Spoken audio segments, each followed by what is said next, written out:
साथियों नमस्कार। आज एपिसोड नंबर 5 लेकर आया हूं मैं। ये भूगोल का आपका सीरीज चल रहा है। जैसा कि आप जानते हैं साथियों, आपके सुबह के 10 बजे साथियों, आपकी भूगोल की क्लास चलती है। भूगोल क्लास चलती साथियों, जबकि अ, रात के 8 बजे आपकी विज्ञान क्लास चलती है। तो मैं चाहूँगा जितने भी हमारे अभ्यर्थी हैं, जितना भी हमारे साथी हैं, दोस्त हैं, वो सभी के सभी साथियों, आप दिन के 10 बजे भूगोल की क्लास और रात के 8 बजे साइंस की क्लास अवश्य कीजिए। यहाँ से आपके एग्जाम में प्रश्न निश्चित तौर पे 110% देखने को मिलेगा। तो मैं चाहूँगा, मुझे पूर्ण विश्वास है कि आप यदि आप इस एपिसोड को कर लेंगे, सुबह के 10 बजे और रात के 8 बजे विज्ञान क्लास है, तो आपके एग्जाम में जितने भी प्रश्न बढ़ेंगे भूगोल के और साइंस के, उनसे बाहर एक भी प्रश्न नहीं पूछने वाला है। इस बात को आप समझ लीजिए।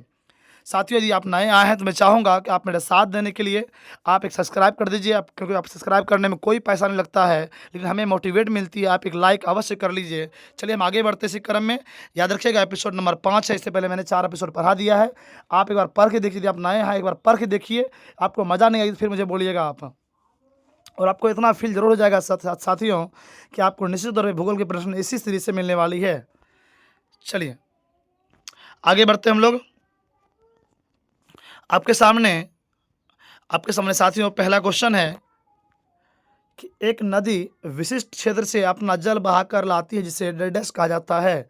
एक नदी विशिष्ट क्षेत्र से अपना जल बहाकर लाती है, जिसे डैश डैश कहा जाता है। साथियों आराम से पढ़ते चलिए, कोई हड़बड़ नहीं। आपका एग्ज़ाम जो है, अभी एग्ज़ाम नहीं होने वाली है, इसलिए आप आराम से पढ़िए और अच्छे से चीज़ों को याद करके और समझते रहिए।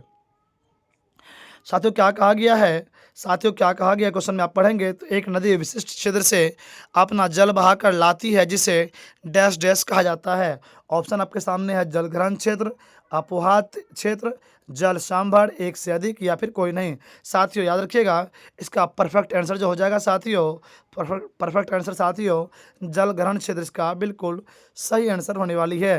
अर्थात एक नदी विशिष्ट क्षेत्र से अपना जल बहाकर जो लाती है, उसे जल ग्रहण क्षेत्र कहा जाता है। क्या कहा जाता है साथियों? तो जल ग्रहण क्षेत्र कहा जाता है। फिर कह रहा साथियों, एक नदी क्या कह रहा साथियों, क्या कह रहा साथियों, ध्यान रखिएगा। कह रहा है कि एक नदी एवं उसकी सहायक नदियों द्वारा अपवाहित क्षेत्र को क्या कहा जाता है? एक नदी एवं उसकी सहायक नदियों के द्वारा अपवाहित क्षेत्र को क्या कहा जाता है? साथियों याद रखिए, क्या वो आपका आंसर जल विभाजक होगा, क्या वो जल संभर होगा, या अपवादरणी, एक से अधिक, या कोई नहीं। साथियों याद रखिएगा, इसका सही जवाब जो हो जाएगा आपका, सही जवाब आपका अपवादरणी इसका बिल्कुल सही जवाब होने वाली है। साथियों एक नदी एवं उसकी सहायक नदियों द्वारा अपवाहित क्षेत्र को क्या कहते हैं? अपवादरणी कहा जाता है। आगे बढ़ते हैं हम लोग। क्वेश्चन कह रहा है साथियों, क्या कह रहा है? क्वेश्चन क्या कह रहा है? एक अपवाह द्रोणी को दूसरे से अलग करने वाली सीमा को क्या कहते हैं? साथियों क्या कह रहा है? एक अपवाह द्रोणी को दूसरे से अलग करने वाली सीमा को क्या कहा जाता है? साथियों आपको पता होगा, ये क्वेश्चन आपके टीआरई में जो है क्वेश्चन ये पूछा जा चुका है, तो उम्मीद था आगे भी पूछने की संभावना यहाँ से 110% बनती है। साथियों आप बोलेंगे सर आप दावे के साथ क्यों कह सकते हैं कि सर क्वेश्चन यहीं से पूछेगा? साथियों जब आप पूरा एपिसोड कर लेंगे ना, तो आपको जितना पीवाईक्यू होगा आपका टोटल इसी खंड से, इसे एपिसोड से मिलने वाली है। जितना पूरा एपिसोड में करवा रहा हूँ आपको, ये सफिशेंट है। तो साथियों इस बात को समझिएगा। तो क्या कह रहे साथियों कि एक अपवाह द्रोणी को दूसरे से अलग करने वाली सीमा को क्या कहते हैं? क्या वो अपवाह क्षेत्र होता है, जल विभाजक क्षेत्र होता है, क्या वो जल ग्रहण क्षेत्र होता है, या फिर एक से अधिक, या कोई नहीं? तो ध्यान रखिएगा साथियों, इसका बिल्कुल परफेक्ट आंसर जो होने वाली है जल ग्रहण क्षेत्र, इसका बिल्कुल सही जवाब हो जाएगा। यानी कि एक अपवाह द्रोणी को दूसरे से जो अलग करने वाली सीमा होती है, उसे क्या कहते हैं साथियों? तो जल ग्रहण क्षेत्र कहा जाता है। चलिए कह रहा है अरब सागर, क्या कह रहा है साथियों? अरब सागर का अपवाह तंत्र और बंगाल खाड़ी का अपवाह तंत्र किस जल विभाजक द्वारा विलग किए गए हैं? विलग किए गए हैं। अरब सागर का अफवाह तंत्र और बंगाल की खाड़ी का अफवाह तंत्र किस जल विभाजक के द्वारा विलय किए गए हैं? क्या वो आपका आंसर दिल्ली कटक हो जाएगा, क्या अरावली, क्या शाहदरी, या फिर उपयुक्त में से सभी? तो साथियों ध्यान रखिएगा, इसका बिल्कुल बिल्कुल सही जवाब यानी कि अरब सागर का अफवाह तंत्र और बंगाल की खाड़ी का अफवाह तंत्र किस जल विभाजक के द्वारा? जी हाँ, ये तीनों इसका बिल्कुल सही जवाब है, ये तीनों। इसलिए हम जाएंगे ऑप्शन नंबर डी के साथ इसका, यानी कि उपयुक्त में से सभी। उपयुक्त में से साथियों सभी बिल्कुल सही जवाब होने वाली है। और क्वेश्चन पूछेगा आपसे, अरब सागर का अफवाह तंत्र और बंगाल की खाड़ी का अफवाह तंत्र किस जल विभाजक के द्वारा अलग होता है? ध्यान रखिएगा, दिल्ली कटक, अरावली और सह्याद्री। अगला प्रश्न देखेंगे आप लोग साथियों। क्या साथियों आपको मजा आ रहा है नहीं, मुझे बताएंगे साथियों, क्या आपके लिए एग्जाम में क्वेश्चन मिलने का चांस है नहीं? आप बताइए मुझे चेक करके एक बार। चलिए, कुल अपार क्षेत्र का कुल लगभग कितना प्रतिशत भाग भारत की नदियों द्वारा बंगाल खाड़ी में जल विसर्जित किया जाता है? क्वेश्चन कह रहा है कुल अफवाह क्षेत्र का लगभग कितना प्रतिशत भाग भारत की नदियों द्वारा बंगाल की खाड़ी में जल विसर्जित किया जाता है? क्या वो आपका 23% सही जवाब है, क्या 70% क्या 80, या फिर एक से अधिक, या कोई नहीं? तो ध्यान रखिएगा साथियों, जब इस प्रकार का आपको ऑप्शन मिले तो आपको टिक करना है साथियों। यहाँ पे क्या क्वेश्चन क्या बता रहा है, कुल अफवाह क्षेत्र लगभग कितना प्रतिशत? अच्छा, अफवाह क्षेत्र का बात कर रहा है भारत की नदियों द्वारा, भारत की नदियों द्वारा बात कर रहा है। तो ध्यान रखिएगा, इसका सही जवाब जो हो जाएगा साथियों,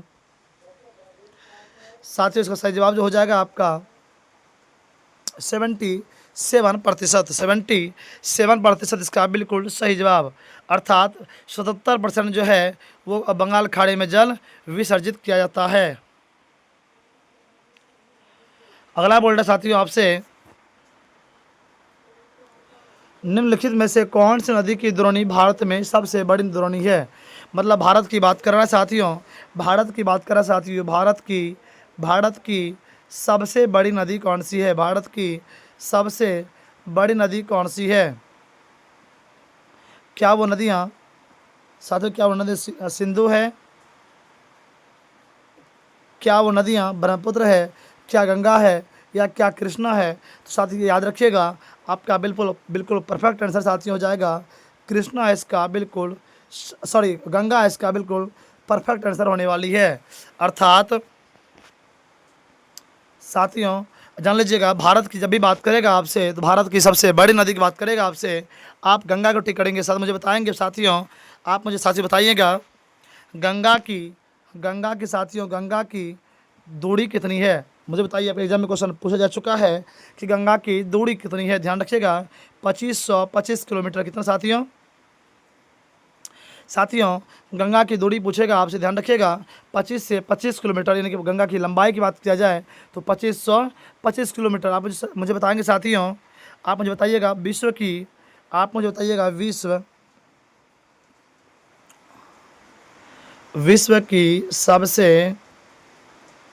की सबसे बड़ी द्रोणी कौन सी है? द्रोणी कौन सी? आप बोलेंगे आप मुझे, विश्व की सबसे बड़ी नदी कौन सी है? यदि आपके सामने ऑप्शन रहेगा, कि ऑप्शन आपको ऑप्शन जो है साथियों, यदि कहीं पे भी आपको बड़ी पूछे या लंबी पूछे, बड़ी पूछ रहा है तो आप जाएंगे अमेजन के साथ। साथियों याद रखिएगा, अमेजन नदी, क्या साथियों मैंने क्या कहा साथियों, अमेजन। यदि आपसे बड़ी पूछ रहा है तो आप अमेजन टिक करेंगे। जब वहीं आपसे तो साथियों वहीं आपसे पूछेगा लंबी पूछे तो आपसे नील आप टिक कीजिएगा। ध्यान रखिएगा, ये कब आपको टिक करनी, जब बड़ी पूछेगा तब। और क्वेश्चन पूछता है, इसमें कोई शक नहीं है साथियों, ये भी आपसे पूछता है लंबी, तो लंबी पूछेगा द्रोणी के बारे में तो आप क्या कहेंगे साथियों, नील कहेंगे। और अमेजन के बारे में कहेंगे सर विश्व की सबसे बड़ी नदी कौन सी है, तो आप कहेंगे साथियों ये आपका अमेजन नदी इसका बिल्कुल परफेक्ट और सही आंसर होने वाली है। चलिए आगे बढ़ते हैं। कह रहा है निम्नलिखित में से कौन सी नदी बंगाल के शोक के नाम से जानी जाती थी? देखिए यहाँ पे ये लाइन पढ़िए, क्या बोल रहा है, ये लाइन देखिए, बंगाल का शोक किसे कहा जाता है? साथियों आप मुझे बताइए, पहले आप मुझे बताइए बिहार का शोक किसे कहा जाता है? आप मुझे बताएंगे कि बिहार का अशोक किसे कहा जाता है। मुझे साथियों आप कमेंट कीजिए मुझे कि बिहार का अशोक किसे कहा जाता है, बिहार का अशोक किसे कहा जाता है। तो आप याद रखिएगा क्या वो आंसर गंडक है, क्या कोसी है, क्या सोन है, क्या दामोदर है। तो जब इस प्रकार का आंसर हो, जब बिहार आपसे पूछेगा तो आप कोसी टिक कीजिएगा। साथियों आपसे बिहार पूछेगा तो क्या टिक करेंगे साथियों, कोसी टिक कीजिएगा। लेकिन यहाँ पे क्या बोल रहा है, बंगाल की पूछ रहा है तो आप टिक करेंगे, क्या टिक करेंगे साथियों, दामोदर इसका बिल्कुल सही जवाब होने वाली है। साथियों से पूछा जाए बिहार का अशोक नदी किसे कहा जाता है, आप बोलेंगे कोसी नदी को। वहीं बोलेगा बंगाल का अशोक नदी किसे कहा जाता है, आप बोलेगा सर दामोदर को बोला जाता है।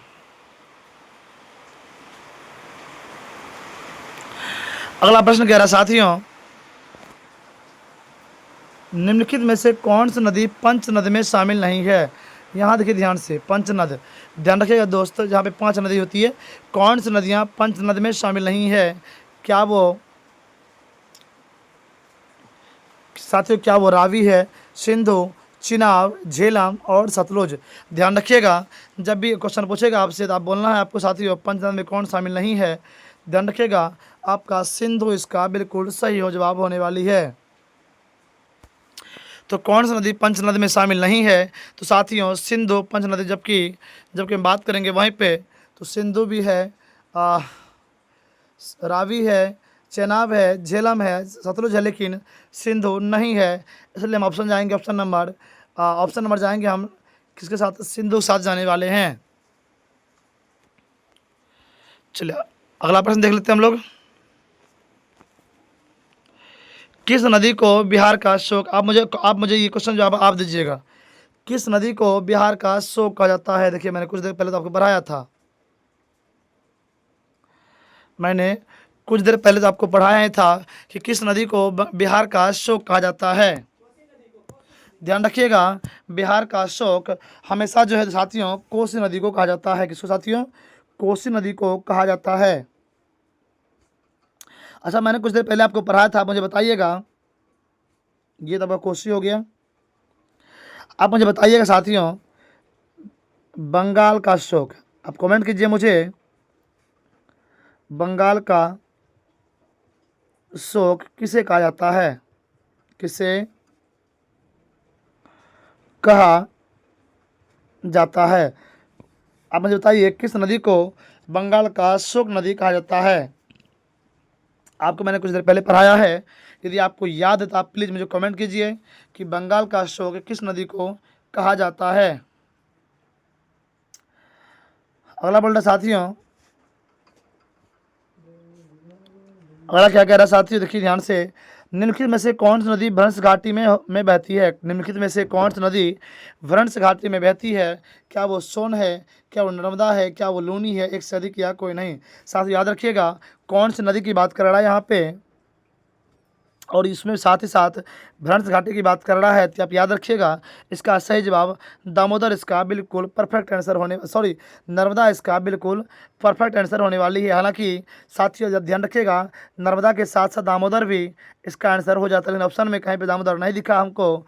ऑप्शन में क्या दिखा साथियों, नर्मदा दिखा, इसलिए हम लोग ऑप्शन नंबर बी के साथ जाने वाले हैं। साथियों ऑप्शन नंबर बी के साथ हम लोग जाने वाले हैं। यदि कहीं पे अगर तापी होता साथियों, तापी भी इसका बिल्कुल सही जवाब हो जाता। आप अच्छा दोस्तों मैं आपसे क्वेश्चन पूछ रहा हूँ, मुझे बताइए आप राजस्थान की राजस्थान की राजस्थान की सबसे बड़ी नदी कौन सी है, सबसे बड़ी नदी कौन सी है। साथियों आपके एनसीईआरटी का प्रश्न है ये कि राजस्थान की सबसे बड़ी नदी कौन सी है। साथ ही आपकी जानकारी बता दूं मैं, इसका आंसर लूनी एकदम बिल्कुल परफेक्ट आंसर होने वाली थी। तो साथ ही याद रखिएगा राजस्थान की सबसे बड़ी नदी लूनी होने वाली है। देखिए कौन सा अलकनंदा व भागीरथी का संगम स्थल है। जैसे मान लीजिए इधर से क्या आया साथियों, इधर से क्या आ रहा है, इधर से अलकनंदा आ रहा है और यहाँ पे भागीरथी है। यहाँ पे क्या साथियों, भागीरथी है। दोनों का जो मिलन हो रहा है साथियों वो संगम स्थल क्या कहलाता है, कहाँ पे मिलता है। ध्यान रखिएगा इसका बिल्कुल परफेक्ट आंसर देव प्रयाग साथियों हो जाएगा। बिल्कुल साथियों, विष्णु प्रयाग नहीं होगा, रुद्र प्रयाग नहीं होगा, कर्ण प्रयाग भी नहीं होगा। साथियों होगा क्या, तो देव प्रयाग इसका बिल्कुल सही जवाब होने वाली है। अलकनंदा व भागीरथी संगम स्थल कहाँ पे मिलता है, ध्यान रखिएगा, वो आपकी देव प्रयाग इसका बिल्कुल बिल्कुल परफेक्ट और सही आंसर होने वाली है। कौन सा कथन सही है, कह रहा है हिमालय आपका तंत्र के बारे में कौन सा कथन सही है। साथियों याद कीजिए, मैंने पिछला बार क्या बताया था आपको, पिछले वीडियो में मैंने कहा जहाँ पे कथन की बात आएगी वहाँ पे 90% चांस है, ऑप्शन नंबर डी हम लोग लॉक करने वाले हैं। हालांकि एक बार हम लोग पढ़ लेते हैं। इसमें मुख्यतः गंगा, सिंधु और ब्रह्मपुत्र नदी द्रोणी शामिल होते हैं। जी हाँ, ये बिल्कुल सही जवाब है, शामिल होते हैं। क्या ये नदियाँ महागड्ढों से गुजरती है जो हिमालय के उत्थान के साथ साथ अपरदन क्रिया द्वारा निर्मित होती है। जी हाँ, ये भी सही है, ये भी सही है। हम लोग ऑप्शन नंबर सी पढ़ लेते हैं। ये नदियाँ पर्वतीय भाग में भी आकार, बिल्कुल सही जवाब, भी आकार घाटियाँ एकदम सही जवाब है, इसलिए हम ऑप्शन नंबर डी लॉक करने वाले हैं। डी बिल्कुल लॉक करने वाले हैं साथियों, ऑप्शन नंबर डी को हम लोग लॉक करने वाले हैं। साथियों आप याद रखिएगा, जब ये कथन सवाल आएगा तो कथन में 90% चांस होता है, ऑप्शन नंबर डी ही बिल्कुल परफेक्ट आंसर होने की संभावना बनती है।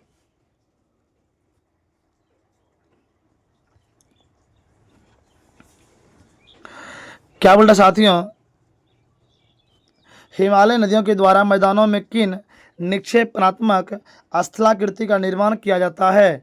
हिमालय नदियों के द्वारा मैदानों में किन निक्षेपणात्मक स्थलाकृतियों का निर्माण किया जाता है। क्या वो गुफित वाहिकाएं हैं, गोखुर झील हैं, समतल घाटियां हैं, या ऑप्शन में से जी हाँ एकदम सही जवाब है, इसलिए हम लोग ऑप्शन नंबर डी को लॉक करने वाले हैं। ऑप्शन नंबर डी को हम लोग लॉक करने वाले हैं, बिल्कुल सही जवाब है। फिर बोल रहा साथियों, विशाल इंडो ब्रह्म नदी का 3 मुख्य अपातंत्रों में विभाजन किस काल से संभव हुआ है। विशाल इंडो ब्रह्म नदी का 3 मुख्य अपातंत्रों में विभाजन किस काल में संभवतः हुआ है। क्या वो आपका प्लिस्टोसीन काल में हुआ है, मायोसीन, इयोसीन, या फिर एक सदी या कोई नहीं। ध्यान रखिएगा साथियों, इसका सही जवाब प्लिस्टीन। ये क्वेश्चन आपके बीपीएससी में पूछा जा चुका है साथियों। जीएस के खंड में प्रश्न आया था कि विशाल इंडो ब्रह्म नदी का 3 मुख्य अपातंत्रों को विभाजन किस काल में संभवतः हुआ है, तो आपका प्लिस्टोसीन काल हुआ करता था।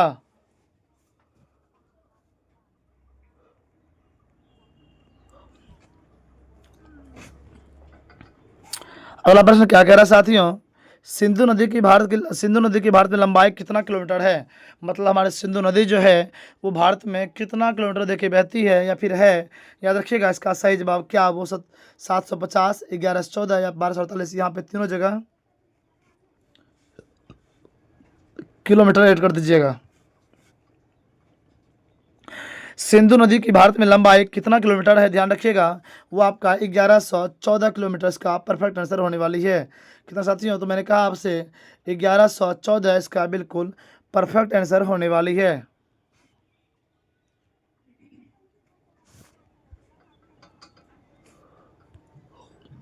साथियों अगला प्रश्न क्या कह रहा है, निम्नलिखित में से कौन सी नदी हिमालय की सबसे पश्चिमी नदी है। कौन सी नदी हिमालय की सबसे पश्चिमी नदी है। क्या वो सिंधु है, क्या सतलज है, क्या झेलम है, या फिर एक सती या कोई नहीं। ध्यान रखिएगा साथियों, ध्यान रखिएगा, सिंधु इसका बिल्कुल परफेक्ट आंसर होने वाली है। साथियों सिंधु इसकी बिल्कुल परफेक्ट आंसर होने वाली है। तो कौन सी नदी हिमालय की सबसे पश्चिमी नदी है, तो हिमालय जब भी बात करेगा आपको पश्चिमी की बात करेगा आपसे, क्या बात करेगा, पश्चिमी बात करेगा आपसे, आप टिक कीजिएगा सिंधु। सिंधु बिल्कुल करेक्ट और परफेक्ट आंसर होने वाली है।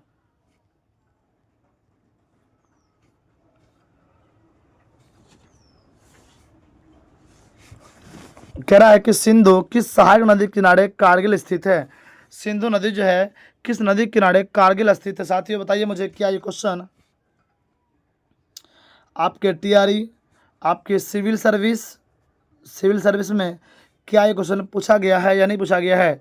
सिंधु किस नदी के किनारे कारगिल स्थित है, ध्यान रखिएगा, क्या वो जास्कर है, क्या गिलगिट है, क्या सुरु है, क्या नुब्रा है? साथियों आप जानते होंगे इसका सही जवाब सुरु एकदम बिल्कुल परफेक्ट आंसर होने वाली है। सुरु इसका परफेक्ट आंसर होने वाली है। आगे बढ़ते हैं। बोला सिंधु नदी किन पर्वत श्रेणियों के मध्य बहती है?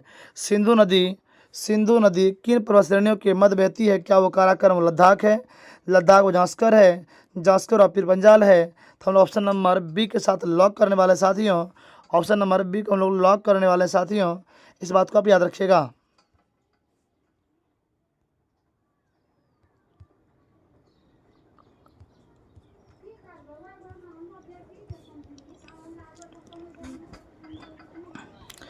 क्या कह रहा है साथ देखिए ध्यान से क्या कह रहा है। सिंधु नदी का उद्गम कैलाश पर्वत श्रेणी में निकट एक हिमनद से होता है। सिंधु नदी का उद्गम कैलाश पर्वत श्रेणी में डाइडस निकट एक हिमनद से होता है। क्या वो सियाचिन होता है, क्या माप चांगचुंग होता है, या फिर बोखरचू होता है? ध्यान रखिएगा साथियों, इसका बिल्कुल बिल्कुल परफेक्ट आंसर होने वाली है बोखरचू इसका सही जवाब होने वाली है। सिंधु नदी का उद्गम कैलाश पर्वत श्रेणी में बोखरचू निकट के एक हिमनद से होता है। किससे होता है साथियों? तो बोखरचू की नदी से एक होता है। कौन सी नदी हिमनद नुब्रा घाटी में अवस्थित है? साथियों कौन सी नदी नुब्रा घाटी अवस्थित है? ध्यान रखिएगा साथियों, आपका क्या वो सियाचिन है, क्या वो आपका वोल्टेरा है, क्या वो हिस्पर है? ध्यान रखिएगा ऑप्शन नंबर इसका ए बिल्कुल सही जवाब होने वाली है। तो कौन सी नदी हिमनद नुब्रा घाटी में अवस्थित है? तो सियाचिन इसकी अवस्थित है। ध्यान रखिएगा साथियों, कौन सी नदी हिमनद नदी कौन सा हिमनद नुब्रा घाटी में अवस्थित है? तो सियाचिन इसका बिल्कुल सही जवाब होने वाली है। किस हिमालय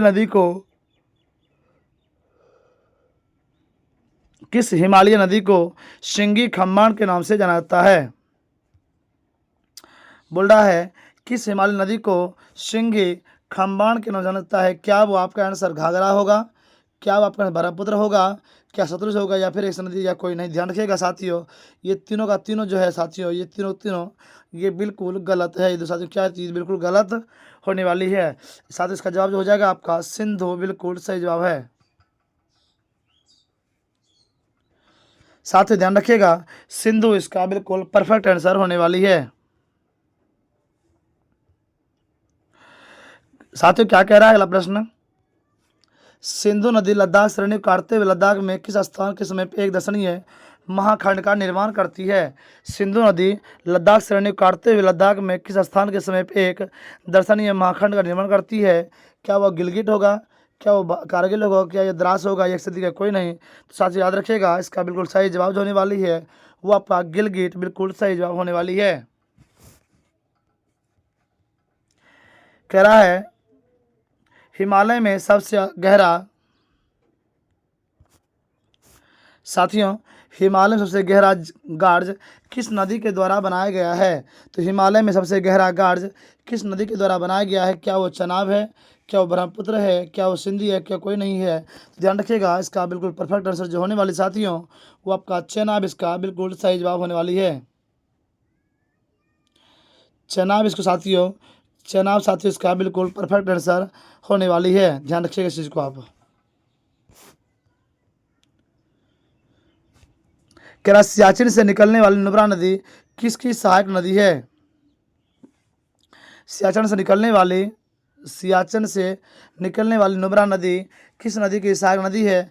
क्या वो सिंधु है, क्या जांस्कर है, क्या सतलुज है? साथ ही इसका सही जवाब हो जाएगा सिंधु इसका बिल्कुल परफेक्ट और सही आंसर होने वाली है। तो सियाचिन से निकलने वाली नुब्रा नदी किस नदी को सहायक नदी है? ध्यान रखिएगा सिंधु इसका बिल्कुल सही जवाब होने वाली है। बोल रहा है सिंधु नदी की सहायक नदियाँ कौन सी है? सिंधु नदी की सहायक पूछे आपसे, ध्यान रखिएगा क्या वो साथियों आपका स्यूक जस्कार है, क्या गिलगिट और सुरु है, क्या हैजा और दुरुस है, या उपयुक्त में से एक से अधिक या कोई नहीं? तो साथियों याद रखिएगा इसका सही जवाब जो होने वाली है ऑप्शन नंबर बी के साथ हम लॉक करने वाले हैं। निम्नलिखित में से सिंधु नदी की सहायक नदियाँ कौन सी है? तो सभी का सभी सियोक जांस्कर गिलगिट और सुरु सबका सब साथियों ये आपका सिंधु नदी की सहायक नदियाँ होने वाली है। फिर बोल रहा साथियों,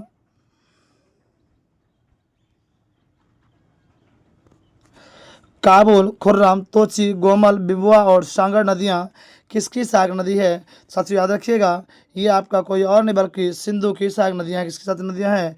तो सिंधु की सहायक नदियाँ होने वाली है। बोलता सिंधु नदी किस स्थान के निकट पंचनद का जलमान प्राप्त करती है? तो सिंधु नदी किस स्थान के निकट पंचनद जल प्राप्त करती है? याद रखिएगा साथियों, इसका सही जवाब मिथेन कोड इसका बिल्कुल सही जवाब हो जाएगा। मिथेन कोड इसका बिल्कुल परफेक्ट और सही आंसर होने वाली है।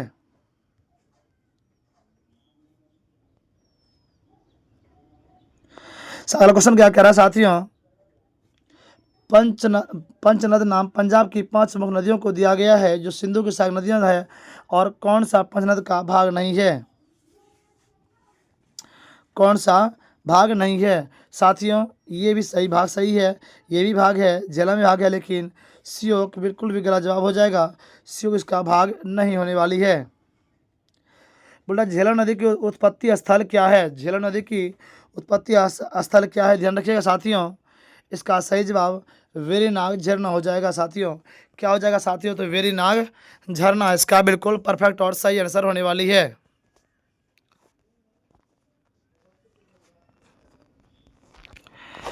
बोला सिंधु की सबसे बड़ी सहायक नदी कौन सी है? सिंधु की सबसे बड़ी सहायक नदी कौन सी है? साथियों से पूछा क्वेश्चन पूछा जाएगा, सिंधु की सबसे सहायक नदी कौन सी है? ध्यान रखिए, चेनाब, झीलम, सतलुज कोई नहीं। सबसे बड़ी की बात किया है, सबसे बड़ी की बात किया तो हम जाएंगे बड़ी के साथ ही जाने वाले हैं, और इसको चेनाब हम लोग लेने वाले हैं। ध्यान रखिएगा, सिंधु की सबसे बड़ी सहायक नदी की बात करते हैं हम लोग, चेनाब इसका बिल्कुल परफेक्ट और सही आंसर होने वाली है। बोलता कौन सी नदी सिंधु की सहायक नदी तो है जो कि हिमालय प्रदेश के कुल्लू की पहाड़ियां और रोहतास दर्रे के पश्चिम भाग से निकलती है? रोहतास से पश्चिम भाग से निकलती है। साथियों ध्यान रखिएगा, इसका परफेक्ट आंसर जो होने वाली साथियों ऑप्शन नंबर बी इसका बिल्कुल सही जवाब, अर्थात रावी इसका बिल्कुल सही जवाब होने वाली है। अगला प्रश्न देख लेते हैं हम लोग, क्या बोल रहा साथियों, निम्नलिखित में से कौन सी नदी तिब्बत में मानसरोवर के निकट राक्षस स्थल से निकलती है, जहाँ इसे लागाचेन खंभाव के नाम से भी जाना जाता है? ध्यान रखिएगा, कौन सी नदी तिब्बत में, कहाँ पे? तो तिब्बत में मानसरोवर निकट राक्षस स्थल से निकलती है, जहाँ पे इसे लागाचेन खंभाव के नाम से जाना जाता है। इसे क्या कहते हैं? ध्यान रखिएगा तो साथियों, आपका सिंधु इसका सॉरी कहते हैं सिंधु, सतलज इसका बिल्कुल परफेक्ट आंसर होने वाली है। साथियों सतलज इसका बिल्कुल परफेक्ट आंसर होने वाली है। कह रहा है कौन सी नदी हिमालय पर्वत श्रेणी में शिपकिला से बहती हुई पंजाब के मैदान में प्रवेश करती है? साथियों क्या आपका वो ब्यास है? जी नहीं, रावी नहीं, तो है क्या साथियों? ये आपका सतलुज है, इसका बिल्कुल सही जवाब होने वाली है। सतलुज इसका सही जवाब होने वाली है। क्या बोल रहे साथियों, सतलुज नदी किस परियोजना के तहत नहर तंत्र का पोषण करती है? सतलुज नदी किस परियोजना के नहर तंत्र का पोषण करती है? ध्यान रखिएगा साथियों, इसका सही जवाब जो होने वाली है भाखड़ा नंगल परियोजना। भाखड़ा नंगल परियोजना इसका एकदम सही एवं परफेक्ट आंसर होने वाली है। बोल रहा है कहाँ से गंगा नदी की उत्पत्ति होती है? साथियों याद रखिएगा, कहाँ से गंगा नदी की उत्पत्ति होती है? आप याद रखिएगा साथियों, इसका आंसर गंगोत्री हिमनद सही जवाब हो जाए, जबकि भाई देवीप्रिया गलत है, ये गलत है और ये भी गलत है, जबकि ये भी गलत है। ऑप्शन नंबर हम लोग बी के साथ लॉक करने वाले हैं। गंगा नदी की उत्पत्ति कहाँ से होती है? तो गंगोत्री से होती है। साथियों क्या कह रहा है क्वेश्चन, गंगा नदी अपने उद्गम स्थल से किस नाम से जानी जाती है? गंगा नदी जो होती है साथियों उद्गम स्थल से उसे किस नाम के जरिए जाना जाता है? ध्यान रखिएगा, ये आपका भागीरथी इसका बिल्कुल परफेक्ट आंसर होने वाली है। साथियों भागीरथी इसका बिल्कुल सही जवाब होने वाली है। साथियों क्या कह रहा है अगला प्रश्न, किस स्थान पर गंगा नदी मैदान में प्रवेश करती है? किस स्थान पर गंगा नदी मैदान में प्रवेश करती है? तो याद रखिएगा, इसका आंसर जो हो जाएगा साथियों हरिद्वार इसका बिल्कुल परफेक्ट आंसर होने वाली है। आप मुझे कमेंट कीजिए कि हरिद्वार किस राज्य में अवस्थित है? हरिराज किस राज्य में स्थित है? मुझे आप कमेंट कीजिए। भारत का सबसे बड़ा, मैंने बता दिया आपको, आप बता की बात करेगा तो आप क्या कहेंगे साथियों, क्या कहेंगे साथियों, आप कहिएगा साथियों, गंगा नदी सबसे बड़ा है। आपको मैंने पढ़ा दिया शुरू शुरू में। फिर मैंने यही क्वेश्चन आपसे पूछा था, गंगा नदी की कुल लंबाई कितनी है? क्या 2500, 2550, 2525? मुझे कमेंट कीजिए। सही जवाब हो जाएगा साथियों इसका 2525 किलोमीटर, बिल्कुल परफेक्ट और सही आंसर होने वाली है। तो गंगा नदी की कुल लंबाई साथियों 2525 किलोमीटर होने वाली है। फिर बोल रहा है कौन गंगा नदी की जल वितरिकाएँ है? कौन गंगा नदी की जल विक्रेताएँ हैं? तो ध्यान रखिएगा साथियों, इसका आंसर भागीरथी और हुगली दोनों सही जवाब है। इसलिए हम लोग जाएंगे ऑप्शन नंबर डी के साथ हम लोग लॉक करने वाले हैं। गंगा नदी बिहार में कितना किलोमीटर तक तय यात्रा करती है? क्वेश्चन क्या कह रहा है साथियों, गंगा नदी जो हमारे बिहार में साथियों होती है कुल कितना किलोमीटर तक चलती है? ध्यान रखिएगा ऑप्शन नंबर बी इसका बिल्कुल परफेक्ट आंसर होने वाली है। 20 का अर्थात 405 किलोमीटर हमारे बिहार में गंगा नदी कितना तय करते साथियों? 405। आप मुझे बताइए साथियों, आप बिहार की लंबाई, बिहार की दक्षिण की लंबाई कितनी है? साथियों मुझे कमेंट कीजिए, बिहार में उत्तर से दक्षिण की लंबाई कितनी होती है? बोल रहा है भारत, साथियों क्वेश्चन क्या बोल रहा है, गंगा द्रोणी भारत में लगभग कितने क्षेत्र में फैली हुई है? साथियों याद रखिएगा इसका परफेक्ट आंसर 6.8 लाख वर्ग किलोमीटर होने वाली है। 6.8 लाख वर्ग किलोमीटर होने वाली है। साथियों याद रखिएगा क्वेश्चन क्या बोल रहा है, अगला प्रश्न देखेंगे हम लोग, कौन गंगा नदी के दाहिने किनारे पर मिलने वाली प्रमुख सहायक नदी है? साथियों इसका आंसर सोन होने वाली है। साथियों मैं चाहूँगा आपसे प्लीज़, आप जितने भी प्रश्न मैं आपको लिखाने का प्रयास कर रहा हूँ या फिर लिखा रहा हूँ, इन प्रश्नों को आप अपने कॉपी में नोट्स कीजिए और आप इस चीज़ों को याद करते रहिए। आपके एग्जाम में निश्चित रूप से एग्जाम में क्वेश्चन इसी प्रकार से बनते हैं। आप देख लिए, अभी तक तो आप देख ही लिए होंगे, क्वेश्चन आपके एग्जाम में इसी प्रकार से बनते हैं। सातवें वाला प्रश्न क्या कह रहा है, गंगा नदी किस द्वीप के निकट अंततः बंगाल खाड़ी में जाके मिलती है? क्या बोल रहे साथियों, गंगा नदी किस द्वीप के निकट अंततः बंगाल खाड़ी में जाके मिलती है? ये आपका आंसर इसका हो जाएगा साथियों